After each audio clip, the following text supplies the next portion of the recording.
Now I'm joined by Declan Crine, the manager of the Victorious Maynooth team today. About a year ago you were appointed to this role, Declan. I don't think in your wildest dreams you thought this day was possible, did you?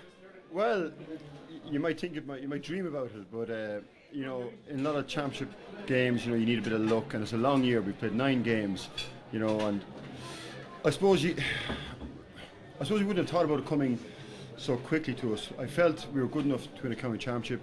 And if you win an intermediate championship, you have a crack at Leinster, and I feel that this team and this club are, we're bigger than an intermediate club in a sense. And I mean that in the best possible way. I think we're good enough to be senior, and I felt that if we got a crack at Leinster, we'd give it a good rattle, But obviously you need a bit of luck along the way, and you need the guys to buy into what you're doing. But I know, look, if you had told me last January what we're going to do, I'd have said, listen, stay in Division 1, get to maybe semi-final or final, and you'd be happy with that, Now I'm joined by what was it described as a jubilant Hammy.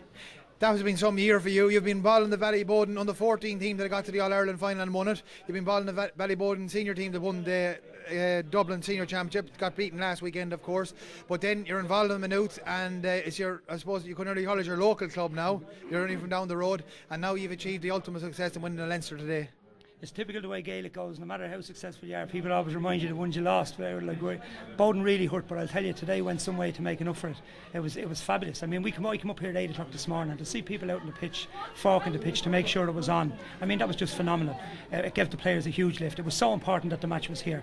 We were stressing it that if it could be played here under any circumstances, that's where we wanted it. And you've seen yourself, when we come under pressure, crowd really gave the lads. Only an hour away from Croke Park now. It's 80 days from Maynooth GA, but this team, they seem to have great work ethic. The whole lot of them all working for one. They do. That's the best thing about it. All the young lads, when they all pulled together this year as a panel, they all had a good look at each other and said, look, we're all the one, we're going to work hard together and see where we go. We knew we were good. Like, the first time I met Hammy, he asked me how good they were, and I just said, look, if you can get these lads fit, we'll win a Leinster title. And we did. You've been proved right. So I think we deserve where we are. The club is... We've had some up and down years, but we deserve where we are. Jerry, you deserve great credit for all the work you've done over the years, and continued success. Thank you very much. Thank you. Now I'm joined by Niall Naughton. Niall, midfielder all season. You started in the corner there, but you came out midfield then. Conditions were very tough out there today. They were tough, Eamon. I mean, it like the rain the last 2 weeks. I mean, it's astonishing. The pitch was ready to play. Fair play to the club. The effort to put in the last 2 weeks to make sure this match was here was absolutely phenomenal. Conditions were tough. The subs that come on, the 3 subs, they had a huge role in it, didn't they? I mean, it's not a team game anymore, it's a panel game, isn't it? I mean, that's the difference now. And people will ask, what's the difference in this Maynooth team now? It's no longer our 18, 19 men. It's now 25, 26, 30 lads coming up training every week, pushing other lads. And it is the push. I mean, you might think you're pushing yourself at training, but when you have a young lad come behind you that wants your spot, and it's good enough to take your spot, it pushes you that bit more. But the 3 boys that came on, I mean, it turned the game on its head. So by that statement, you're not saying you're young anymore, Well, I know, Eamon. You're not, but I'll give it a go. I'll give it another few years. Congratulations, it's been a great year for you. Okay, Niall, thanks very much. Okay, now I'm joined by another member of the team today, Fergie Malloy. You weren't playing today, Fergie. You've been playing all year, but that's the look at the draw as a team game. You picked up an injury in the Old Castle game, and it just shows the competition for places is very tough there. It's brilliant, with the squad we have. Like, you look around, even myself on the bench, the lads we had to bring on. You knew we had an extra step in us bringing on young lads like Mikey Fahy, John McAndrew. Lads, will step up to the plate, Yeah. Been a great year for you personally. You've won an intermediate hurling medal and intermediate football medal in Kildare, and now you have a Leinster football medal, so it's not too bad of a season at all for you. And now an All-Ireland semi-final against Spaff and Kerry to look forward to in January. You'll have a quiet Christmas, I'd say. Well, quite enough, yeah. But no, it's been a cracking year. The whole club has been going together, and it seems to be pushing together. So the hurling came hand in hand with the football, and it was a cracking year, Fair play to you. Well done, Fergie.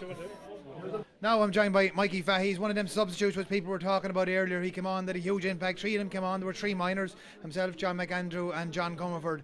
Your minor team were unlucky this year in the quarter-final of the Kildare Championship to get defeated, but this somewhat makes up for that defeat. Yeah, we got beaten by a tie by a point in a close game, but it's good to come back and get on the team and have another crack at some sort of other championship anyway. So.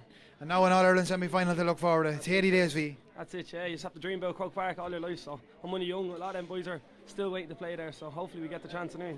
Okay, well done today, Mikey. Thanks a lot. Now I'm joined by 4 members of the panel, the Comerford brothers. We have Paddy, Kevin, Johnny and David. David is the oldest. I suppose we'll start with Kevin first. Kevin, you started today. Conditions out there were very tough. Yeah, the ground was very soft. In the first half, Maynooth were defending in the kind of the better parts of the pitch.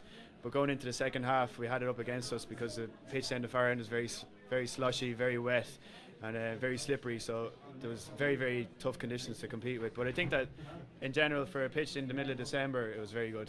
Okay.